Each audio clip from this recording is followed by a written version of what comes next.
नमस्कार, स्टडी सर्ची में आप सभी का स्वागत है। आज हम इस वीडियो में एनसीईआरटी की कक्षा 7वीं की हिंदी पाठ्य पुस्तक वसंत भाग 2 के 9वें पाठ चिड़िया की बच्ची, इस पाठ के प्रश्न उत्तरों को पढ़ेंगे।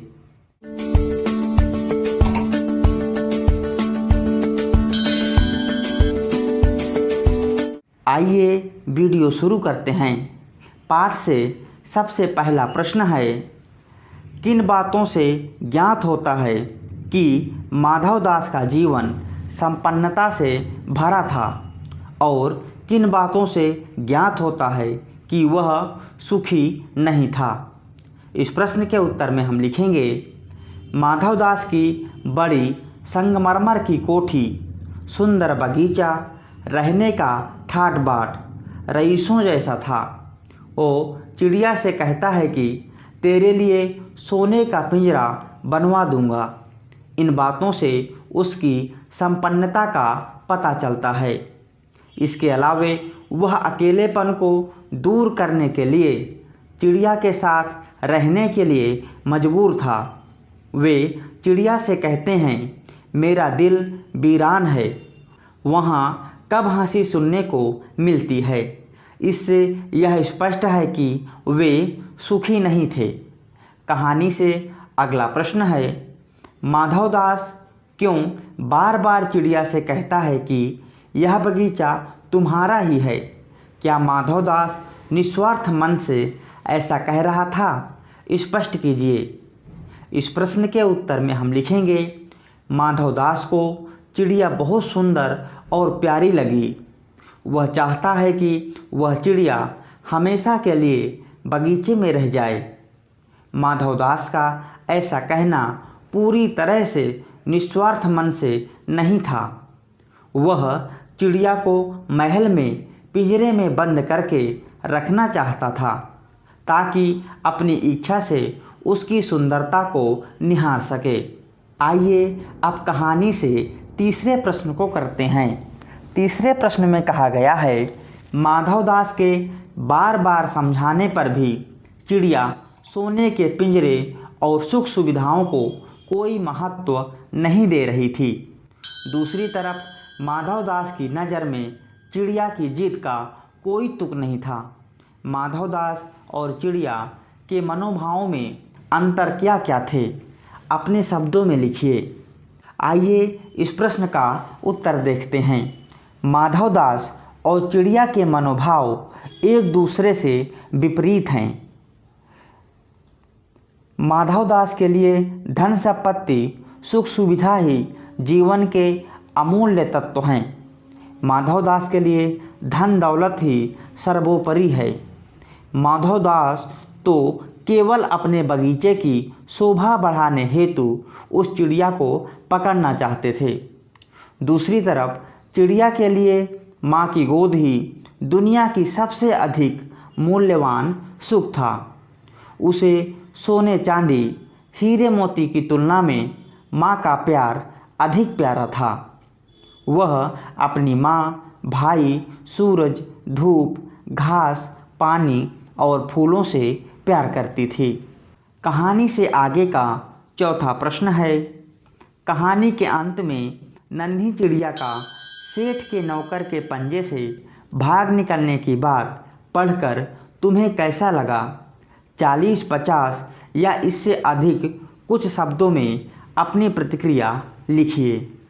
इस प्रश्न का उत्तर छात्र स्वयं कर सकते हैं। आइए इस प्रश्न का उत्तर देखते हैं।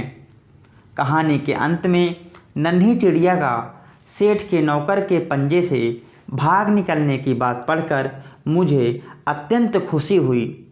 सेठ की सभी चेष्टाओं के बावजूद नन्ही चिड़िया सेठ के नौकर के पंजे से भाग निकलने में सफलता प्राप्त होती है। यदि माधवदास चिड़िया को पकड़ लेता तो चिड़िया का शेष जीवन कैदी के रूप में व्यतीत होता। यह कहानी का सुखद अंत है। चिड़िया सुरक्षित अपनी माँ के पास पहुँच जाती है। तो इस प्रकार हमने कहानी से आगे के 4 प्रश्न को पढ़ लिया है। आइए अब 5वें प्रश्न को करते हैं। माँ मेरी बाट देखती होगी। नन्ही चिड़िया बार बार इसी बात को कहती है। आप अपने अनुभव के आधार पर बताइए कि हमारी ज़िंदगी में माँ का कितना महत्व होता है। इस प्रश्न का उत्तर भी छात्र स्वयं कर सकते हैं। फिर भी छात्रों की सुविधा हेतु हम इस प्रश्न का उत्तर दे रहे हैं। हमारी ज़िंदगी में माँ का महत्वपूर्ण स्थान है। माँ सुख दुख में हमेशा अपने बच्चों के साथ रहती है। माँ हमारे जीवन की सभी परेशानियों को दूर करते हुए हमारे दुखों को स्वयं झेल जाना चाहती है। माँ अपने बच्चे की खुशी में खुश होती है, हमें सभी सुख सुविधाएं उपलब्ध कराती है। हम माँ के ऋण से कभी भी मुक्त नहीं हो सकते। तो इस प्रकार हमने कहानी से 5वें प्रश्न को कर लिया है। आइए अब 6ठे प्रश्न को करते हैं। इस कहानी का कोई और शीर्षक देना हो तो आप क्या देना चाहोगे और क्यों? इस प्रश्न के उत्तर में हम लिखेंगे, इस कहानी का शीर्षक जीवन का सच्चा सुख अधिक युक्तिपूर्ण प्रतीत होता है, क्योंकि एक तरफ जहां धनी सेठ के लिए धन दौलत सुख सुविधाएं ही जीवन की खुशी तथा वास्तविकता है, वहीं दूसरी ओर नन्ही चिड़िया के लिए माँ अमूल्य रत्न से भी अधिक मूल्यवान है।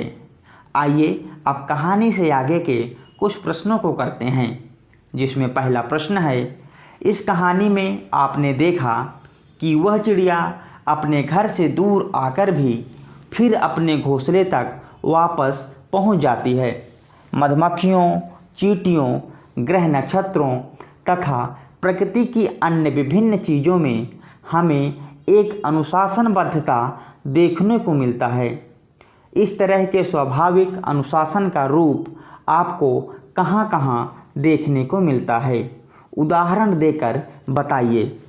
इस प्रश्न के उत्तर में हम लिखेंगे, पशु पक्षी दिन भर कहीं भी विचरण करते रहें, लेकिन शाम होते होते वे अपने घरों में लौट आते हैं। सूर्य, चंद्रमा और तारे अपने निश्चित समय पर निकलते हैं और छिपते हैं। दिन रात का क्रम प्रकृति में क्रम बना हुआ है। ऋतुएं भी नियमानुसार ही आती हैं और जाती हैं। आइए अब भाषा की बात के कुछ प्रश्नों को करते हैं, जिसमें पहला प्रश्न है, पाठ में पर शब्द के 3 प्रकार से प्रयोग हुए हैं। गुलाब की डाली पर एक चिड़िया आन बैठी, कभी पर हिलाती थी, पर बच्ची काँप काँप कर माँ की छाती से और चिपक गई। तीनों पर के प्रयोग 3 उद्देश्यों से हुए हैं। इन वाक्यों का आधार लेकर आप भी पर का प्रयोग कर ऐसे 3 वाक्य बनाइए जिनमें अलग अलग उद्देश्यों के लिए पर के प्रयोग हुए हों। तो आइए इस प्रश्न के उत्तर को करते हैं। पर के ऊपर मेज पर किताबें रखी हैं। पर अर्थात पंख, चिड़िया अपने पर फैलाकर उड़ती है। पर जिसका अर्थ है लेकिन, मैं स्टेशन गया पर ट्रेन निकल चुकी थी। आइए अब भाषा की बात में अगले प्रश्न को करते हैं। अगले प्रश्न में कहा गया है, पाठ में तैने, क्षण भर, खुश करियो 3 वाक्यांश ऐसे हैं जो खड़ी बोली हिंदी के वर्तमान रूप में तूने, क्षण भर, खुश करना लिखे बोले जाते हैं, लेकिन हिंदी के निकट की बोलियों में कहीं कहीं इनके प्रयोग होते हैं। इस तरह के कुछ अन्य शब्दों की खोज कीजिए। तो इस प्रश्न के उत्तर में हम लिखेंगे, मन्ने, मैंने, जइयो, जाओ, ले लियो, ले लेना, खाना, खाना, आइयो, आओ, करियो, करो, दियो, देना। तो इस प्रकार हमने चिड़िया की बच्ची इस पाठ के सभी प्रश्नोत्तरों को कर लिया है। आशा करता हूँ यह वीडियो आप सभी के लिए मददगार साबित होगी। यदि अभी तक आपने हमारे चैनल को सब्सक्राइब नहीं किया है तो कृपया हमारे चैनल को सब्सक्राइब करें और हमारे चैनल के साथ बने रहें। वीडियो देखने के लिए बहुत बहुत धन्यवाद।